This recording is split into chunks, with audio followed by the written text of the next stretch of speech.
अस्सलाम वालेकुम, welcome to cook and present. तो जी आज हमारी किचन में बन रहा है बहुत ही ज़बरदस्त सा बेसन का टुकड़ी हलवा। तो जी 1 कप बेसन को हमने यहाँ पे मेल्टेड घी में शामिल कर दिया है।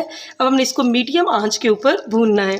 तो जी जब तक हो रही है हलवे की भुनाई, आप जल्दी जल्दी से चैनल को सब्सक्राइब कर लीजिए, प्रेस द बेल आइकन, क्योंकि बेल आइकन को प्रेस करेंगे तो ही तो रेसिपी सबसे पहले आप तक पहुंचेंगी। और हर रेसिपी पे अपना फीडबैक ज़रूर दें ताकि हम आपकी मर्ज़ी के मुताबिक अपनी रेसिपीज़ में इम्प्रूवमेंट ला सकें।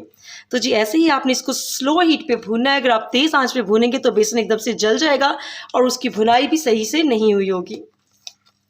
तो जी यहाँ पे बेसन की खुशबू आने लग गई है और उसके अंदर बबल बन रहे हैं, लेकिन अब हम इसको थोड़ा सा और पकाना है कि इसका कलर थोड़ा सा डार्क हो जाए। लेकिन इसमें मुसलसल आपने चम्मच को हिलाते रहना है, क्योंकि अगर आप थोड़ी देर के लिए भी इसको अनअटेंडेड छोड़ेंगे तो ये नीचे लगना स्टार्ट हो जाएगा।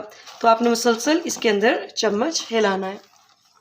यहाँ पे बेसन का कलर चेंज होने लग गया और हमें बहुत ही ज़बरदस्त सी खुशबू आ रही है। तो हम अपने बेसन को रखेंगे एक साइड पे और हम साथ में तैयार कर लेंगे चाशनी। तो जी 1 कप बेसन बनाने के लिए हमने जो चाशनी तैयार करनी है उसमें हम शामिल करेंगे आधा कप पानी और 3/4 कप चीनी। तो जी इसके साथ ही हम इसमें शामिल कर देंगे 1 से 2 चुटकी इलायची पाउडर। अब हमने चाशनी को इतना पकाना है कि तकरीबन कम से कम 1.5 तार तैयार हो, क्योंकि हम टुकड़ी हलवा बना रहे हैं, हमने इसको नरम हलवा नहीं बनाना।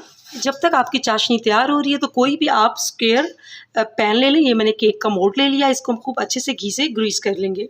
आप उसको ज़रूर चेक करते रहें कि जब इसकी तार बनने लग जाए तो हमारी चाशनी रेडी हो जाएगी। लेकिन ये देखें अभी ये ऐसे ही ड्रॉप हो रहा है, इसमें भी कोई तार नहीं है, तो भी हम इसको और पकाएंगे। इस तरह से चाशनी को थोड़ा सा कूल डाउन होने दें स्पैचुला के ऊपर। फिर उसके बाद हम चेक करेंगे।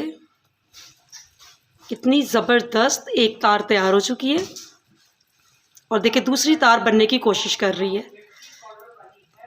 तो जी इसके साथ ही देख सकते हैं आप हमारी ये चाशनी रेडी हो गई है। तो हम चाशनी को रखेंगे एक साइड पे, अपने बेसन को हल्का सा करेंगे गरम। जो पैन हमने ग्रीस कर लिया था वो आप यहाँ पे सामने बिल्कुल रख लेंगे, क्योंकि हमने चाशनी शामिल करके मिक्स करते ही इसको मोल्ड में डालना है, क्योंकि ये फ़ौरन सेट होने लग जाता है। तो जी साथ ही जो बादाम आपने ऊपर स्प्रिंकल करनी है, जो अपनी पसंद का जौन सा भी ड्राई फ्रूट आप अपने हलवे पर स्प्रिंकल करना चाहते हैं उसको आप इस तरह से क्रश करके रेडी करके रख लें, क्योंकि अगर एक दफ़ा हलवा सेट हो गया तो उसके बाद स्प्रिंकल करने का कोई फ़ायदा नहीं, क्योंकि वो अलग अलग ही रहेगा। तो जी यहाँ पे हमारा बेसन रेडी है चाशनी शामिल करने के लिए। अब इसमें चाशनी शामिल करेंगे। तो चाशनी आपने बहुत ही एहतियात से शामिल करनी है, क्योंकि ये बहुत ज़्यादा गर्म होती है। तो जी इस तरह से कुछ अपनी चाशनी शामिल कर देंगे बेसन में और इसको खूब अच्छे से हम मिक्स कर लेंगे। बस 1 से आधा मिनट ही आपने इसको पकाना है और फिर स्टोव को इसके नीचे ऑफ कर देना है। जैसे कि आप देख सकते हैं कि बेसन ने सेट होना स्टार्ट कर दिया है, तो हम इसको शिफ्ट कर लेंगे मोल्ड के अंदर।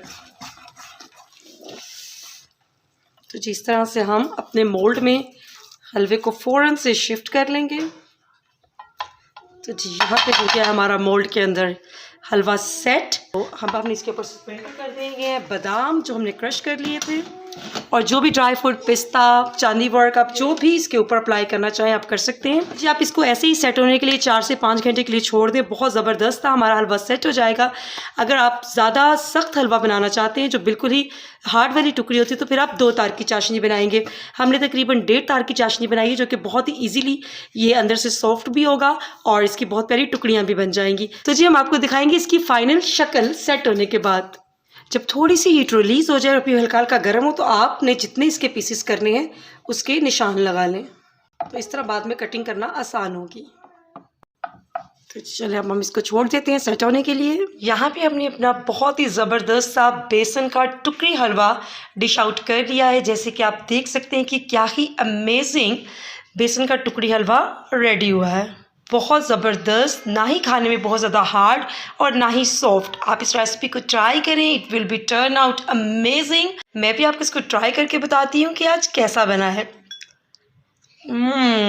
It's amazing. आप इसको ट्राई करें, अपना फीडबैक दें, दुआओं में याद रखें। अल्लाह हाफिज़।